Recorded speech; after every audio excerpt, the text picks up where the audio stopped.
Hi, welcome back to my channel. I am here to bring you another book wrap up of what I've read since last time I made a video. This won't be everything. To be honest, it's kind of been a interesting month-ish for reading. And if you're new to my channel, I didn't have a way to film for a while. And I got a phone that will record pretty good for my birthday. So, I have a stack of books here. I've been trying to read a ton of children's books, A, to kind of weed through the shelves, B, to kind of work on a huge project I'm doing, and I'm going to be interrupted by kids all the time. So, it's kind of been an interesting few months here. The first book I would like to talk about is called The Other Alcott by Elise Hooper, I think. Elise Hooper. This is the story of Amy March, Alcott, whatever, from Little Women. And there was a lot of liberties, I think, taken from it. However, at the same time, it did a good job at sticking to the history that I know of Amy March. If you don't know, like, when I knew Little Women and then I read a biography, I was kind of blown away by how much Louisa May kind of made a whimsical family. And the reality is her family wasn't as whimsical as she made it. And so showing Amy was kind of interesting because I still think there was more liberties taken, but at the same time, this is not an easy one to review because I have mixed feelings about that. By the way, all of the books that I mentioned today, I have done Goodreads reviews, and so I try to do them while they're fresh in my mind, and I have quotes and everything in there, and so that'll be linked down below for you. The story as a whole definitely kind of kept to a character of Amy that we know, but also a struggle, also kind of trying to grow. The book did have some cussing. It did have a scene in it, but not really. Like, she ends up kind of following after a married man, but like there's a whole part of that story that I can't really share, but it's something that I could see being a problem for some people. I think in the end I gave it like 3 to 3.5 stars. I don't really remember. I'll put it down here because it was okay. It was a good read. It wasn't something that I loved or I will probably ever pick up again. Okay, so now I have like this huge like children's stack. The one thing I will say about having a phone is that everything is backwards and I don't know how to fix that. And I'm sorry. I don't know how to fix it, but one of the books that I read was The Year of Billy Miller by Kevin Henkes. This is a Newbery Honor book. It is kind of told really simply, and it's through a second grader's perspective and eyes, and it's kind of divided into 4 parts, and each part kind of deals with someone in his life. So we have teacher, father, sister, and mother. The dad is a stay-at-home dad because he's an artist, and then the mother is a teacher, and the dad stays home with the sister, which I don't really remember the sister's Sal. So Papa stays home with Sal.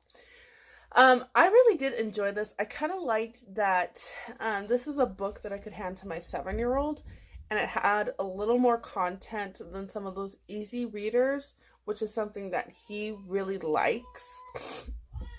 He likes to pick out really big books and read them, and doesn't always want the books that are more on his level in terms of vocabulary and plot and etc. So I really did appreciate this book for that. Billy Miller, it's kind of told through his eyes, but it's not told in a first person. Again, I really liked that. At one point, he calls, his sister stupid after she sprinkles fairies all over his diorama for school. Fairies is glitter. I mean, come on, that poor kid. Glitter is just evil. I don't blame him. Yeah, but he should not have done that. And I'm trying to think of anything else in here that would have been objectionable, but I don't remember anything. But if there is, it'll be in that Goodreads review. Another book that I read was A Crooked Kind of Perfect. I did really like this one. I think I gave it 3 stars. And it's very, it's told very interestingly. So another diploma, and then kind of the story behind that. Fireside chat and the story behind that. But it's not a disconnect. It's a flowing kind of book. So Zoe, not Emma. Zoe kind of connects with her mom through some good music. Her mom works for the government somehow, some way, and has to do with finances. Her dad is kind of a recluse, like scared to go outside into the world, and so that's the world that Zoe is growing up in. Zoe's kind of more shy. She's, I think, very cautious about what she does and where she goes, just because of her family. And the whole book kind of is about her trying to work towards becoming a piano prodigy and play in Carnegie Hall. And I thought that was a really cute idea. Her dad, being I think he has a huge anxiety thing, and so when he can hone in on something, he does. And so he ends up getting her this, basically an organ, not really, perfect tone D60, yeah, is an organ. And they get a teacher, and the teacher is kind of fun. She's a character, and basically they're going to end up doing a competition. And then in her school, she's kind of the misfit. So her best friend ends up going to be more with the preppy girls, like what is the cliche for the whole middle school thing. Anyway, and then she ends up having a really good friend that can basically really works with her dad well. Like, he is really good with her dad. And I feel like I'm discombobulated with this story, but there's like so many little pieces that ends up creating a book. Let's see. Anyway, so through all of these adventures, she ends up going to perform and hopefully ends up in Carnegie. Some of the things that I didn't like about this book, I don't remember any language in it. I don't. I missed something that a friend pointed out. I always feel weird kind of recommending books because I'm like, oh yeah, I like it. And then someone's like, oh, I hated it. And it's like, uh-oh, did I miss something? And sometimes it's just, personal preference. But I liked this to begin with because I was like, well, there's a boy in here that tries to be her boyfriend. And then she ends up like, no, you're not for me. And what I took away from it is she's like, oh, she's content with, just having a good friend, not the whole boyfriend-girlfriend thing, until a friend pointed out a scene that I had completely forgotten, and it never goes into a boyfriend-girlfriend, but it does kind of say, okay, if he ever asks, I will, kind of thing. So, I really, I did like it. I kind of liked the quirkiness of it. Another one that I read was St. Louis Armstrong Beach, and this is about a clarinet player in New Orleans.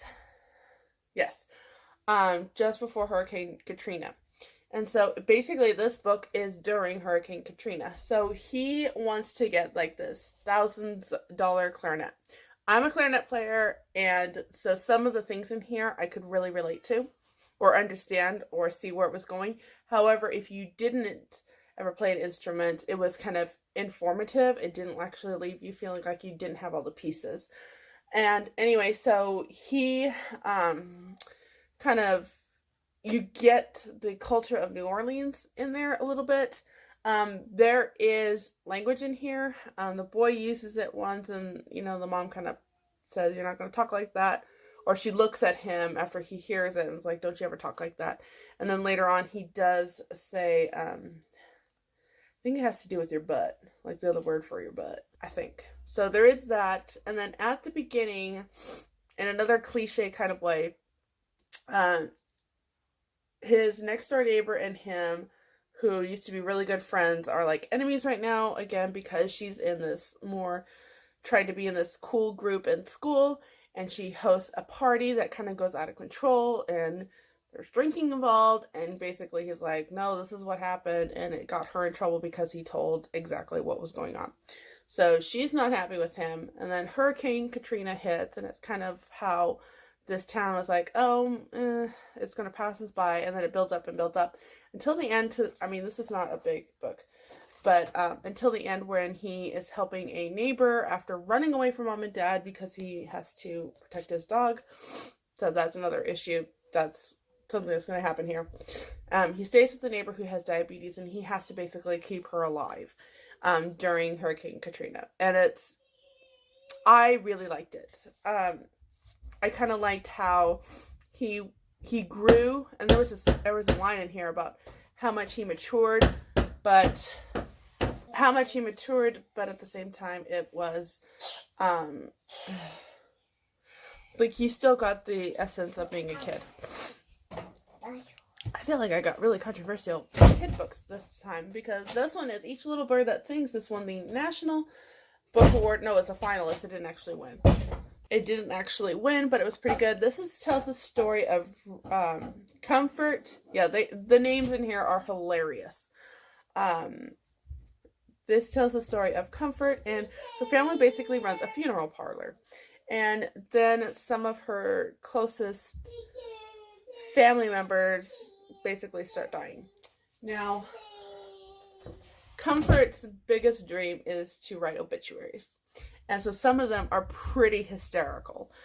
And the whole thing behind this is kind of learning to work within families. So she's got a cousin, Peach, who just is one of those annoying characters. He doesn't mean to be, he just is. And, the family is all about, we're going to come together, we're going to help, we're going to be a family, we're going to take care of one another. And she's just like, nope, he ruins all the funerals. I want nothing to do with them. And then someone very close to her dies. I think even it's in the back. Yes. Great Aunt Florentine dies. And then she keeps running. She's the one that keeps finding all these. So there's like things in here that you would think would be kind of make this a dark and depressing book. And in some ways it's a little bit, but it's not. And the cool thing about this is how she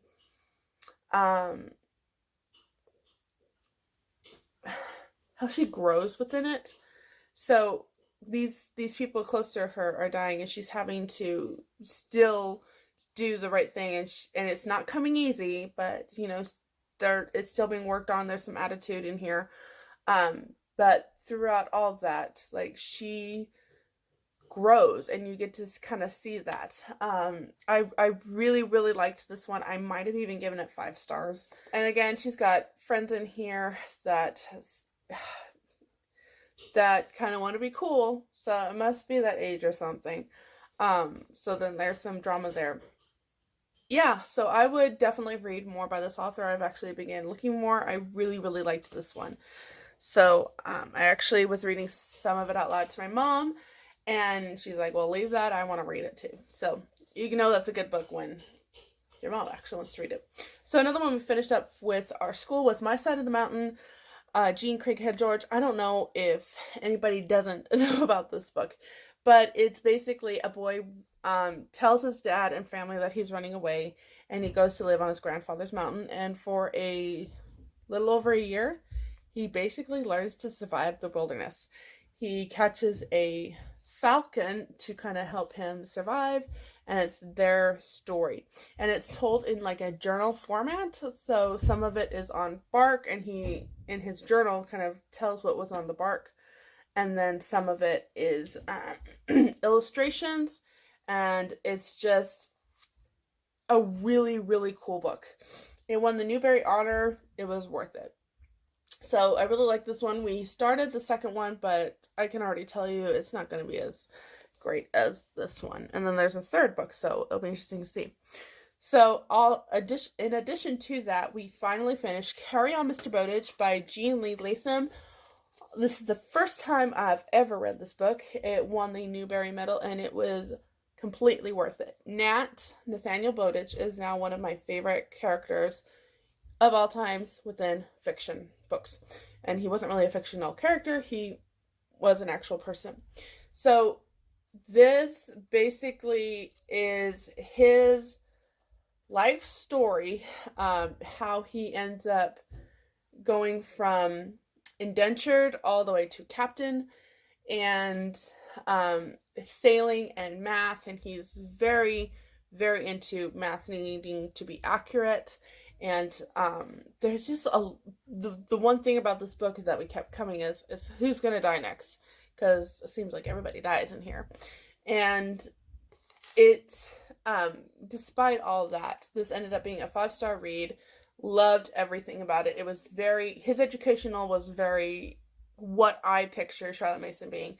Self-learned, writing everything down, narrating, growing,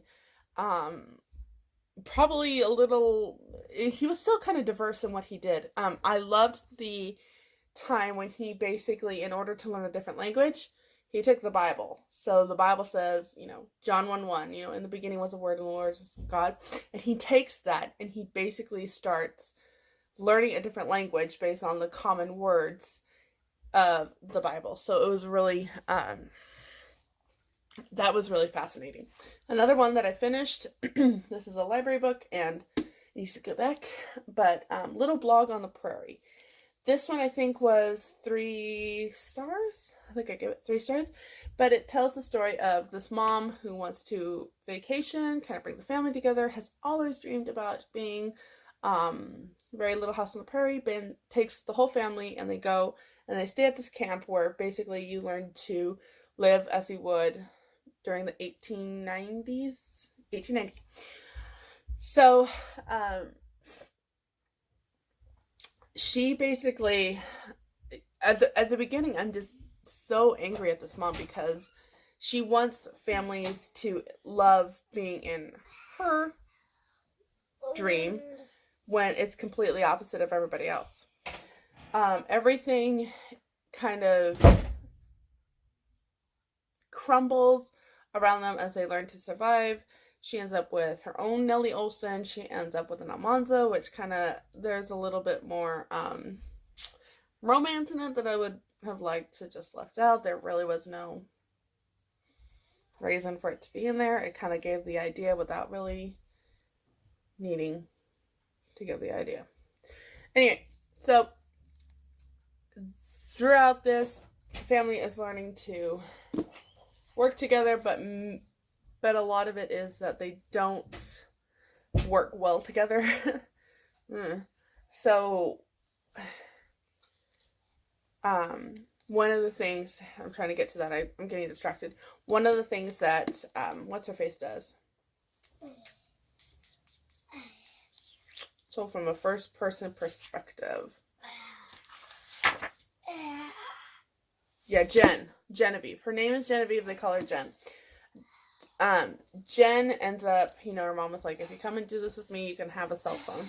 And so she sneaks the cell phone onto this thing, and basically she sends texts to her friends that end up turning it into a blog, and this blog becomes super popular, and it kind of comes back to bite them in this timeline because, well, you're supposed to be putting away all things, present and live completely in the past.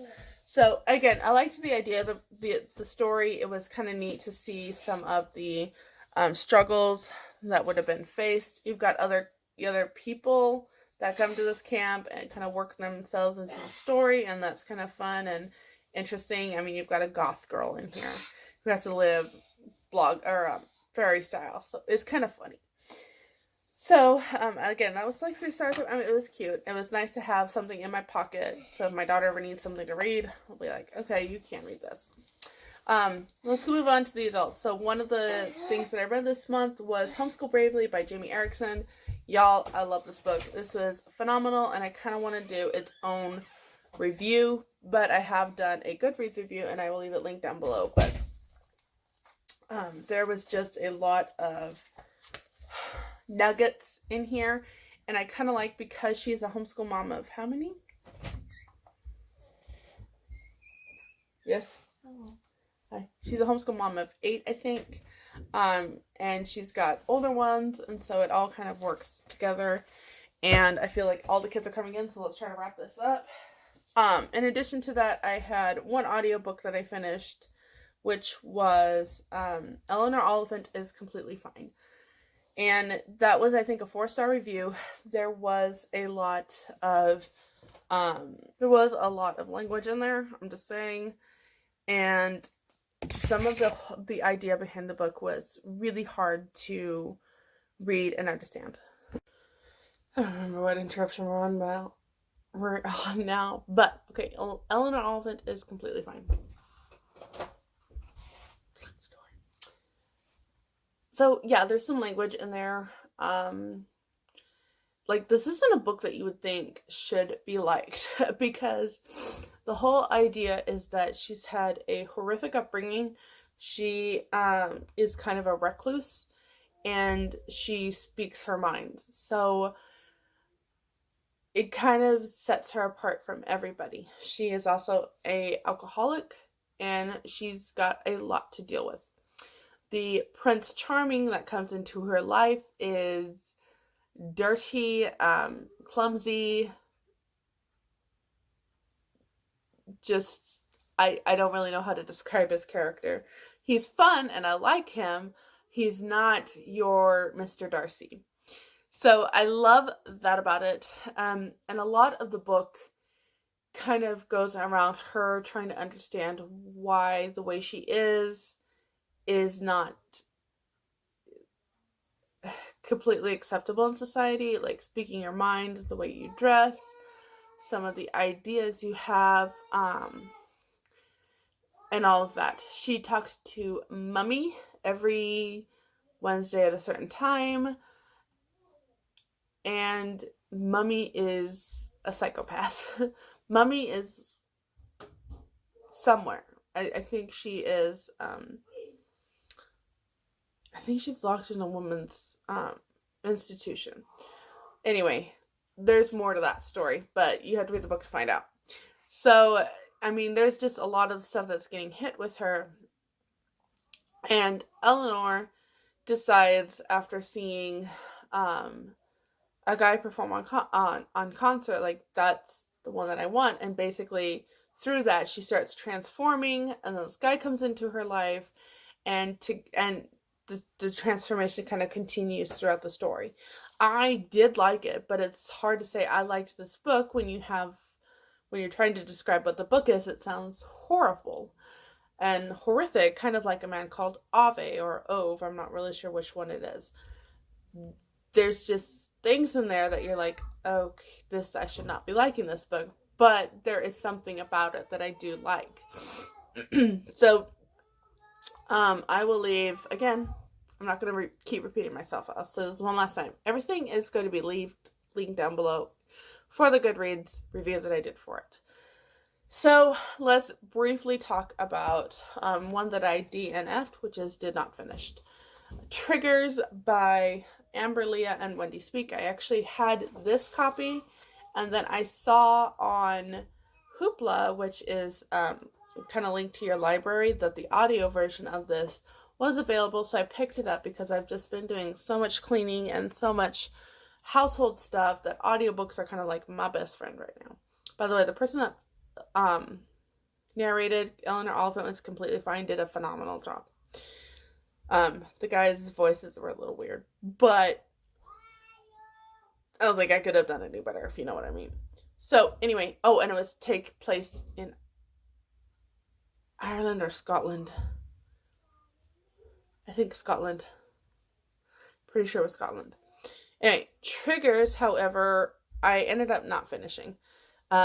It's almost too gentle parent for me. I won't say that I don't agree with gentle parenting. It's not that. I just think that there is a balance to it, and I didn't find the balance within these pages.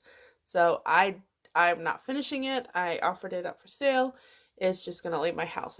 That one is not for me. However, with that, I did have this one, which is Calming Angry Kids by Tricia Goyer. I have high expectations for this.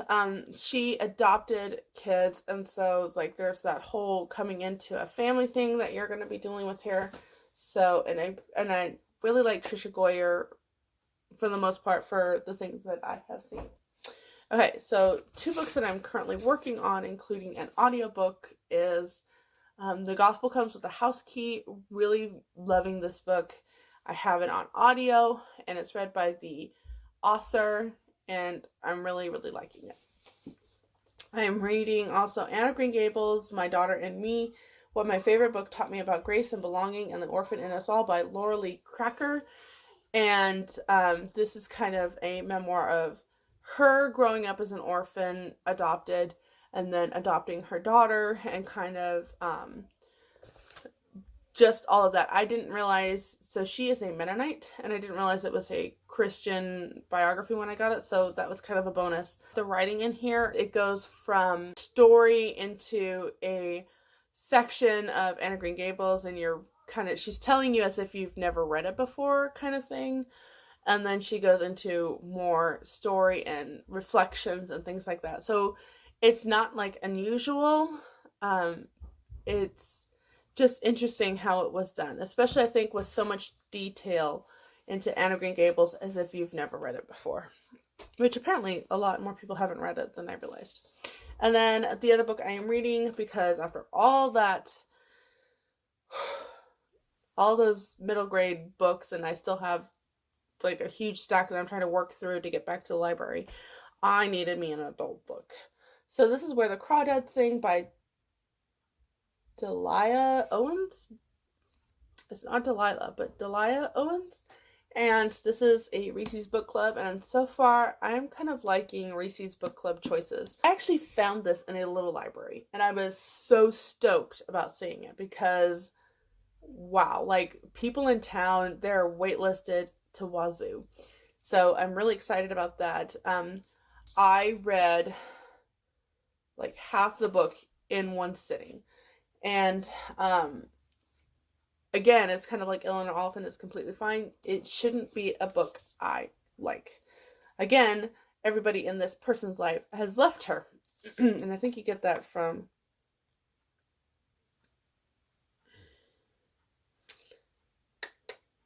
she's survived years alone in the marsh that she calls home.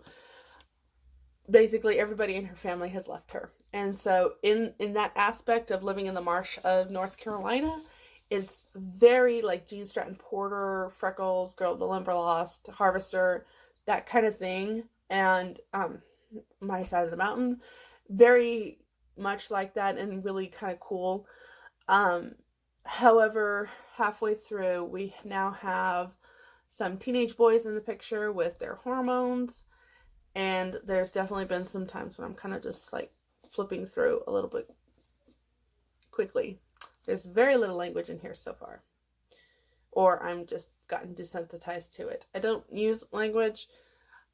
I kind of flip through it and basically work to not see it. So that is something that sometimes I recommend stuff and people talk about the language and it's like, I don't remember language at all. I just try to block that out of my mind. So, we'll see. So far, really liking this. And again, it's like Eleanor Oliphant. I shouldn't really be liking this book. So, okay. Oh my goodness. I finished this in like 2 days, and that has to be like the best review that I can give for it. I did not want to put it down. However, I can tell you right now that it is not for everyone. I would have some friends that would be like, why did you recommend this book to me? Ultra conservative Christians, that I can just see this being a problem. There's language in here. There's several pages that I just kind of skimmed. And when I say several, I'm thinking of 3 in particular that I really just was like, okay, I'm just gonna skip this.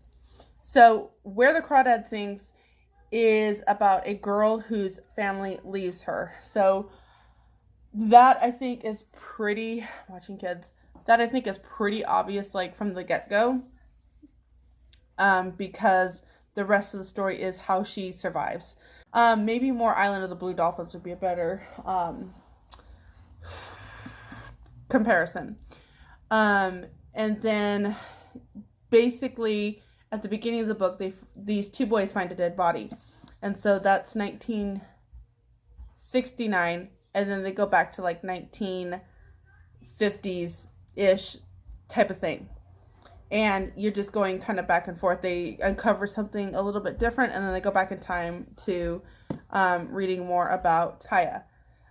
Because her name is Catherine. And I've never heard Kaya a soccer balls on the street. Hopefully people respect the miles per hour thing down here, which they don't ever do, which is why I freak out. Anyway, so Kaya, I don't remember where I was, I'm sorry. Making sure that kids don't just dash out after the soccer ball as a car turns the corner at 40 miles per hour. My life. Anyway, Kaya grows up on the marsh all alone.